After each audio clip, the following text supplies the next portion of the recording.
Information and management of the spotted lanternfly. The spotted lanternfly is native to northern China. It was first detected as an exotic and invasive species in South Korea in 2004 and has since rapidly spread to different parts of that country as well as areas of Japan, Taiwan, and Vietnam. It was first detected in North America in 2014 in Berks, Montgomery, and Chester counties in eastern Pennsylvania.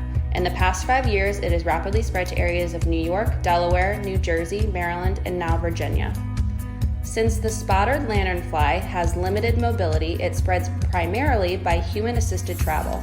They do so by laying their eggs on host trees or other smooth structures such as metal tanks, wood posts, bricks, stones, concrete walls, fences, and cars. These materials are often transported between states, furthering its distribution. Residents of quarantined areas are urged to check their vehicles and/or any outdoor items they are moving for the spotted lanternfly egg masses to avoid distributing the pest further. This shows a quarantined area of eastern Pennsylvania.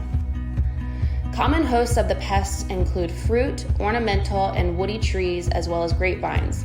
Nymphs can be found on over 70 different species, including willow, maple, poplar, and pine. But favorites to the pest include apples, hops, and grapevines, which are all highly important to the agricultural and tourism industries of Northern Virginia and other at-risk areas of the Northeast.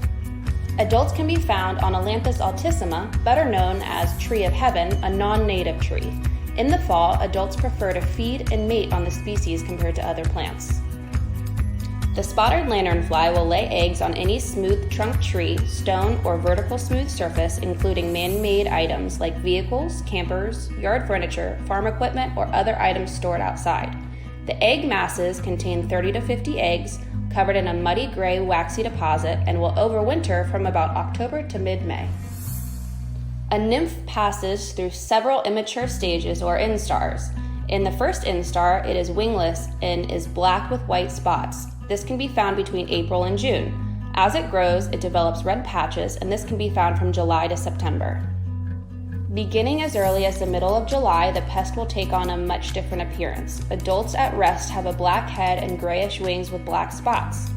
When startled or flying, the spotted lanternfly will display hind wings that are red at the base and black at the tip with a white stripe dividing them. The red portion of the wing is also adorned with black spots. The abdomen is yellow with bands of black on the top and bottom.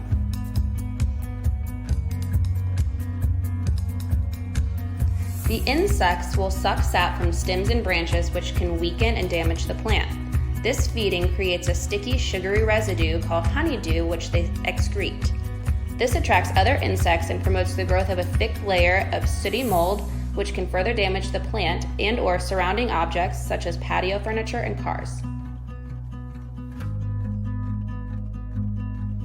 Because of this damage, the spotted lanternfly is a major threat to the wine, apple, stone fruit, and logging industries.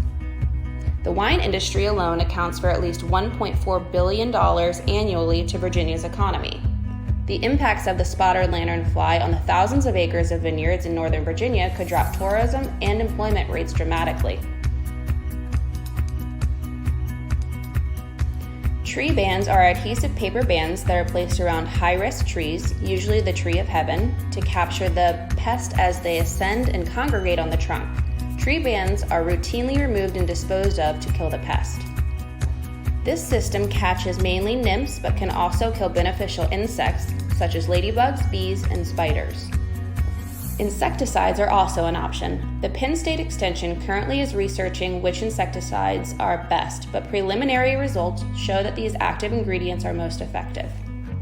Here at Donegan's Tree Service, we believe it is best to create a plan now before the infestation hits our area. We have a proposed strategy to control this infestation before it reaches large properties such as wineries and orchards. We plan to strategically cull the female tree of heaven species and keep only a few select male tree of heaven species on the outskirts of the property to act as trap trees. This is shown as the green dots on this example map. We will apply tree bands to these trap trees as an effort to keep this pest out of the property and off of the more valuable plants. This is also a good source of monitoring the spread of the insect over time. We have concluded that about 2 trees on the perimeter of a property for every 5 acres of land is a good start for this plan. If something isn't delivered to better control this pest, I feel like we are on the verge of another pesticide toxic syndrome. The latest in the fungus that is attacking them is that there are at least 3 universities working together developing a serum for application. It's not a matter of if, but when.